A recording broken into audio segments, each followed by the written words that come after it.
Dear learners, आज हम सीखने जा रहे हैं सबसे आसान टेंस, सबसे आसान तरीके से। कौन सा है ये आसान टेंस? सबसे आसान टेंस प्रेजेंट कॉन्टिन्यूअस। जी हाँ, आज हम प्रेजेंट कॉन्टिन्यूअस टेंस के बारे में सीखने जा रहे हैं। पहले हम इसके बेसिक्स को क्लियर करेंगे, उसके बाद हम प्रेजेंट कॉन्टिन्यूअस टेंस के यूज के बारे में पढ़ेंगे। इससे पहले हमने सिंपल प्रेजेंट टेंस के बेसिक्स को क्लियर किया, उसके बाद हमने उसके यूजेस को भी क्लियर किया। यदि आप उस वीडियो को नहीं देख पाए हैं तो आज हमने इस वीडियो के डिस्क्रिप्शन में पिछले वाली वीडियोस के लिंक को शेयर किया है, आप उसको भी क्लियर कर सकते हैं। तो आइए एकदम आसान प्रेजेंट कॉन्टिन्यूअस टेंस को हम बिल्कुल आसानी से कर लेते हैं। सबसे पहले आप देखिए प्रेजेंट कॉन्टिन्यूअस, इसके जो नेम से ही हमें कुछ आभास हो रहा है। प्रेजेंट मीन्स वर्तमान, कॉन्टिन्यूअस मीन्स लगातार।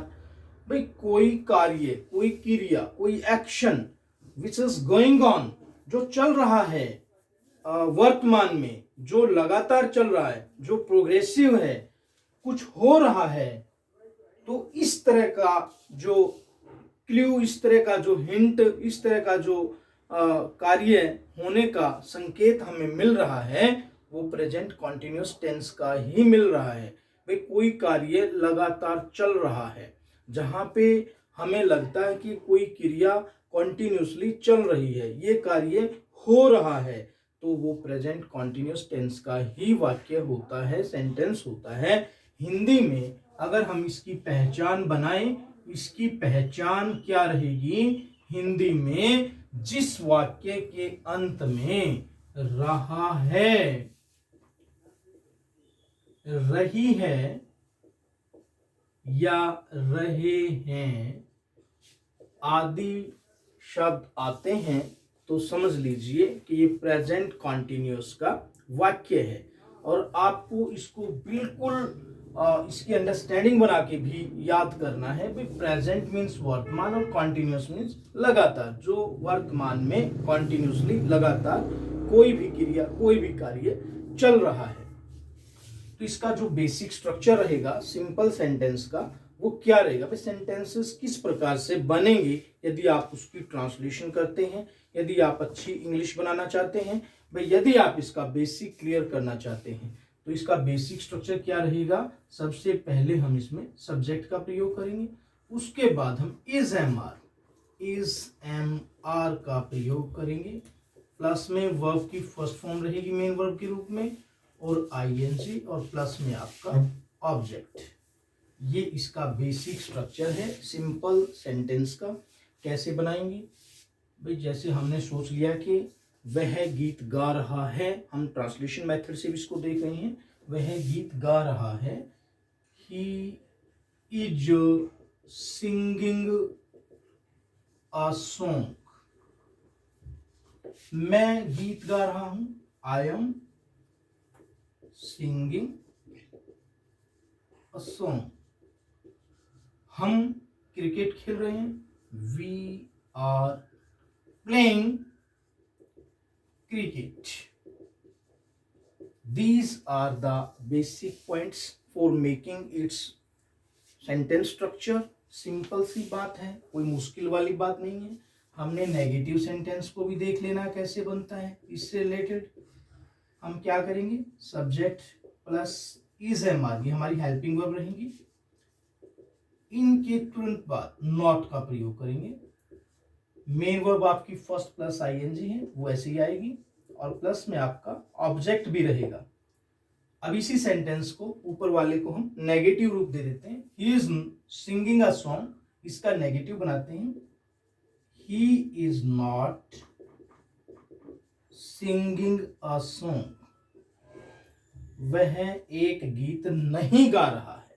सभी को ऐसे बनाएंगे, I am not singing a song, we are not playing cricket. Any kinds of the sentence you want to make it negative from your positive sentence, from your affirmative sentence, then there must be the use of not after its helping verb. अब हम इसका जो interrogative structure है उसको भी देख लेते हैं, किस प्रकार से हमने उसको बनाना चाहिए। मैंने present simple, present indefinite tense को जो बताया था, तो आपको बताया था कि पहले हेल्पिंग वर्ब आ जाता है। हम स्वयं से क्वेश्चन करते हैं, क्या मैं क्रिकेट खेल रहा हूं? Am I playing, am I playing cricket? ये क्वेश्चन हमने अपने आप से किया है। हम दूसरे के विषय में भी कर सकते हैं। Is he playing cricket?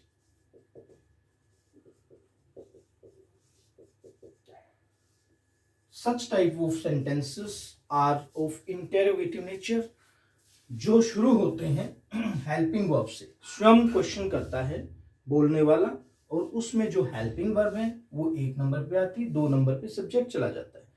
आपको पता है कि इंटेरोगेटिव सेंटेंस हम WH फैमिली से बना सकते हैं इसी सेंटेंस को, कि वो क्रिकेट कहाँ खेल रहा है। कैसे बनाएंगे? WH फैमिली का प्रयोग करेंगे। Where is he playing cricket? ये भी एक इंटेरोगेटिव सेंटेंस का टाइप है जो WH फैमिली से शुरू होता है। क्रिकेट कौन खेल रहा है? Who is playing cricket? हम क्यों क्रिकेट खेल रहे हैं? Why are we playing cricket? देखिए, आपने बिल्कुल आसानी से सीख लेना, इसे कुछ भी नहीं है। पहले हमने इसका बेसिक स्ट्रक्चर किया, जिसमें subject plus is am are, plus में वर्ब फर्स्ट प्लस आईएनजी और ऑब्जेक्ट। ये हमारा सिंपल सेंटेंस स्ट्रक्चर था प्रेजेंट कॉन्टिन्यूस का। उसके बाद हमने नेगेटिव बनाया, इज एम आर के तुरंत बाद हमने नॉट का प्रयोग किया, बाकी स्ट्रक्चर सेम रहा। हमने इंटेरोगेटिव बनाया, जिसमें हम स्वयं से क्वेश्चन करते हैं, उसमें helping verb is am are को 1 नंबर पे रखा, उसके बाद हमने सब्जेक्ट को यूज किया। और जो इंटेरोगेटिव हमारा WH फैमिली से बनता है, उसमें हमने क्या किया? WH फैमिली को वर्ड को यूज किया, उसके बाद हमने हेल्पिंग वर्ब को यूज किया और 3 नंबर पे सब्जेक्ट को यूज किया। Very simple. मेरे ख्याल से ये आपको क्लियर हो गया होगा। अब हम इसके यूजेस के बारे में देख लेते हैं।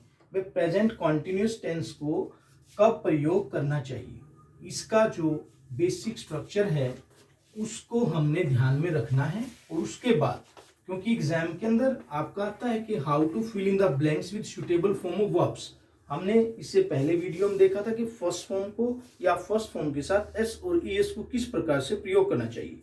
आज हम, अभी मेरे साथ आप देख रहे हैं, आज हम डिस्कस कर रहे हैं कि is am are plus verb की फर्स्ट फॉर्म प्लस आईएनजी को कब प्रयोग करना चाहिए, या हम दूसरे शब्दों में कह सकते हैं कि हमें प्रेजेंट कॉन्टिन्यूस टेंस को कब प्रयोग करना चाहिए, कैसी कंडीशन है वो, कैसी सिचुएशन है वो, कैसे सर्कमस्टेंसेस हैं वो, कैसे हालात हैं वो, जिनमें हम प्रेजेंट कॉन्टिन्यूस टेंस का प्रयोग कर सकते हैं और हमें करना चाहिए। क्योंकि एग्जाम में आता है किसके रूप में? Fill in the blanks with the suitable form of verbs, या सब्जेक्ट वर्ब एग्रीमेंट में भी आप डिसाइड करते हैं किस प्रकार की वर्ब का यहाँ पे चयन करना है। तो आइए देखिए, for the action going on at the time of speaking, उस कार्य को बताने के लिए जो बोलते समय चल रहा हो, बोलते समय चल रही उन सभी क्रियाओं के लिए, उन सभी कार्यों के लिए हम प्रेजेंट कॉन्टिन्यूस टेंस का प्रयोग करते हैं। कैसे एग्जाम्पल दिया है? Girls are dancing on the stage, जो लड़कियां हैं वो डांस कर रही हैं। कहाँ डांस कर रही हैं? स्टेज पर। तो ये दृश्य, ये सीन, डांसिंग वाला जो सीन है, जो क्रिया है, जो कार्य है, उसको हमने देखा है और देखते ही हमने बोला है। इट मीन्स वो प्रेजेंट में कॉन्टिन्यूस है, लगातार चल रहा है। दूसरा पॉइंट बनता है, किसी आदत या व्यवहार को दिखाने के लिए, उसका वर्णन करने के लिए।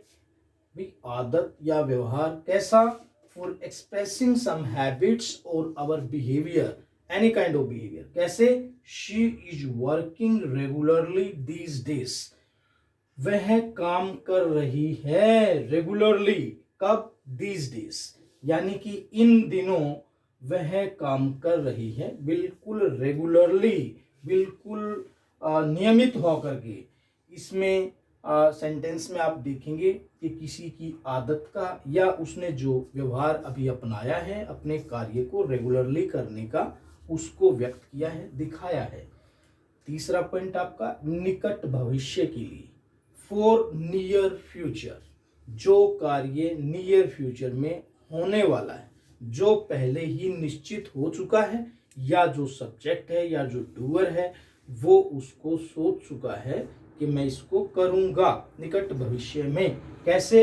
ही is going to join this group next day, वह इस ग्रुप को, इस इंग्लिश ग्रुप को ज्वाइन करने वाला है नेक्स्ट डे। यानी कि नेक्स्ट डे किसका प्रतीक है? यहाँ फ्यूचर का है, नियर फ्यूचर का है। अगले दिन वो ज्वाइन करने वाला है इस इंग्लिश ग्रुप को, यानी कि उसने डिसाइड किया है, वो ज्वाइन करने जा रहा है, जा रहा है। ये आपका प्रेजेंट कॉन्टिन्यूस यहाँ शुरू हो चुका है। और कब? नेक्स्ट डे, यानी कि भविष्य में, फ्यूचर में वो इस ग्रुप को ज्वाइन करने जा रहा है। ये हमारे नियर फ्यूचर को शो करता है, यानी प्रेजेंट कॉन्टिन्यूस का प्रयोग हम नियर फ्यूचर को भी शो करने के लिए कर सकते हैं। ऐसी भी कंडीशन देखने को मिलती है।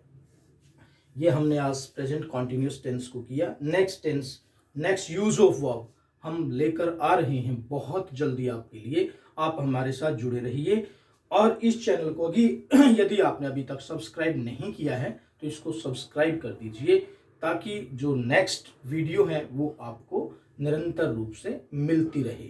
Thanks for watching this video.